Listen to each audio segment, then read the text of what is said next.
I got to hang out with Rebecca and do something fashion people never do. Eat pizza. Watch our latest episode of Fashion Bites. You sort of went more or less kind of bankrupt and ran out of money. I called my dad. He said,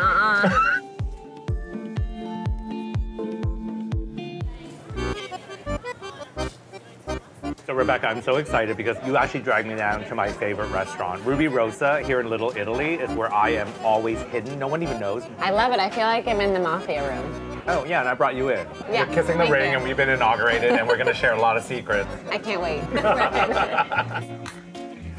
Okay. I'm salivating. Okay, we're also eating and talking. Yes. I want to talk about Rebecca Minkoff, the designer. Okay. So you're a bit of an anomaly in the fashion industry because you are what we call pioneer in the world of social media. Like, social media was one. Everybody was like, I don't want to do that.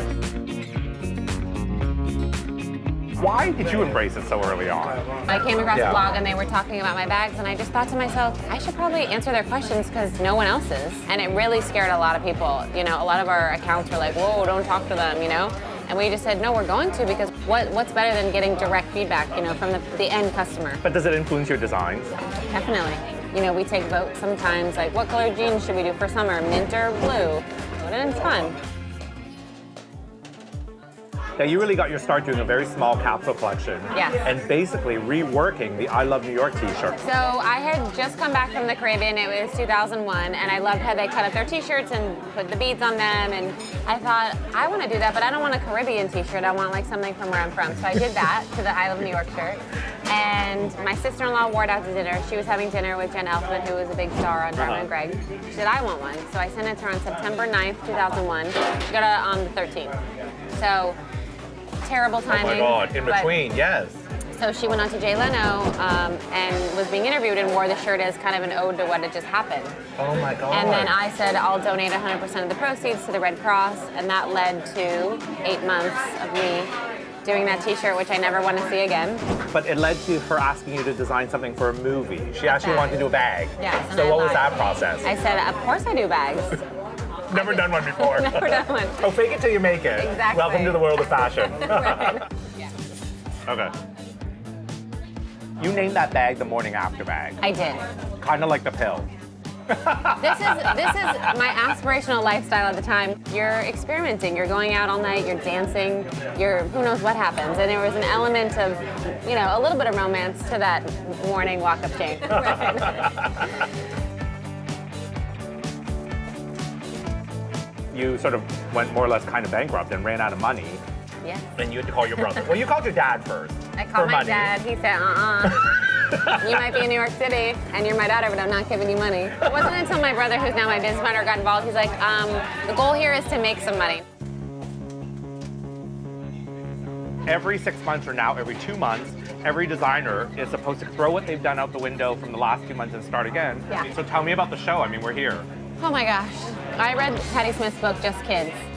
Amazing, that book. And if you look at the photos, like how she dressed is how I want to dress right now. I wish I had no boobs, and then I could really dress like her. But I just fell in love and became obsessed. So the show is sort of an ode to her. I did try and tell her that, but she got a little scared. Why? I don't know. Wait, you know her? She performed at an event that I went to. So afterwards, I was like that fangirl. I was like, oh, I love your book. And she was like, no. Not having it.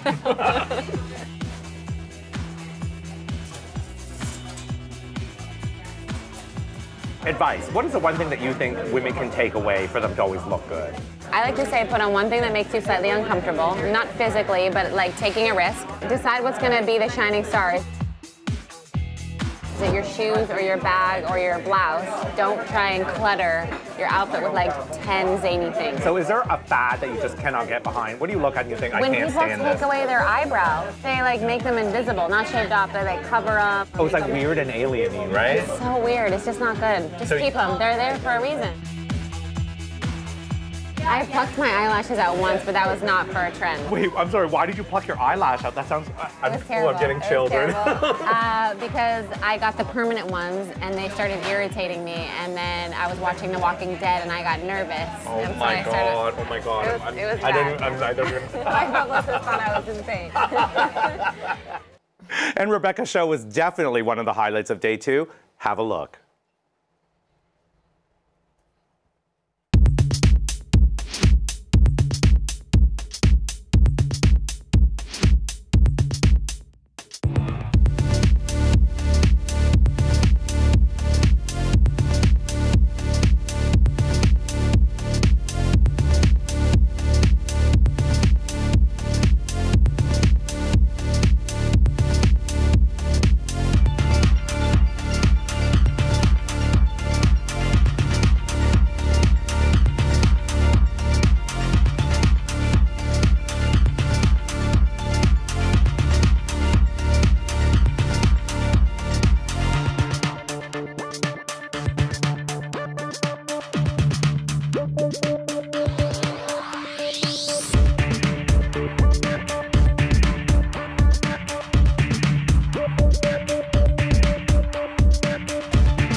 And of course, our very own June Ambrose was at the show.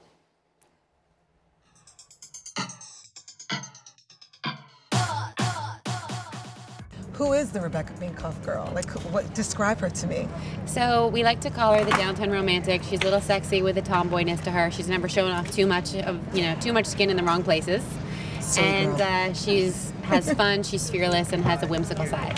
Oh my gosh, I'm a huge fan. This is my third time attending her show, and I just love her clothes. I think they're very feminine and also have some edge to it, and she's very innovative, and she has the most amazing accessories. Now, tell me, did you want to wear everything on the runway, or what do you have? You have your favorite pieces? Everything. I have this problem every year with her show where I'm like, okay, so that, and then and that, and that, and that, and just two of everything. Yeah. I feel like she hits the perfect chord between wearability and cool, because very wearable clothes can be very boring to look at on the runway, but she always jazzes it up. It's fun, and it's, I think, the way a lot of girls that I know like to dress. Whatever Rebecca puts out, just chill. It's cool girl. Yeah. So you don't have to worry about what you're wearing because already you're cool girl. Yeah. So it's just, that's what it is, and it's rock and roll, it's a bit LA, it's casual, but always looking sexy. I always love Rebecca because she just does really cool, edgy prints and tassels and textures. Is that girl you want to be? And all the girls, they really owned it. They all got added bangs in. I want to kind of go and get some bangs now. Maybe we should. You know what? I'm going to turn my croc into a bang.